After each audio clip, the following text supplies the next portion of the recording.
NDBC Weather Update. Ang ulat sa kalagayan ng panahon ay hatid sa atin ng Ministry of Science and Technology o MOST BARM at Provincial Science and Technology Center Maguindanao Provinces sa pamumuno ni Acting Minister Jihan Uso. Ang rehiyon ng Soxargen ay makakaranas ng maulap na papawirin na may kalat o kasamang kalat-kalat na pag-ulan at pagkidlat at pagkulog dahil sa ITCZ. Posible itong magdulot ng mga biglaang pagbaha o pagguho ng lupa dahil sa katamtaman hanggang sa minsay malakas na ulan. Ang nilalabing bahagi ng rehiyon sa Soxargen ay magkakaroon ng bahagyang maulap hanggang sa maulap na papawirin na may pulo-pulong pag-ulan o pagkidlat, pagkulog dahil sa easterlies.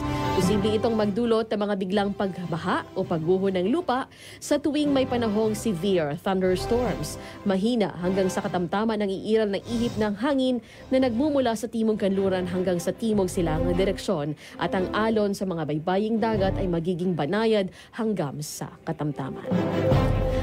Inyong napakinggan ang ulat panahon, hatid sa inyo ng Ministry of Science and Technology o MOST BARM at Provincial Science and Technology Center Maguindanao del Norte sa pamumuno ni Acting Minister Jihan Uso. NDBC Weather Update.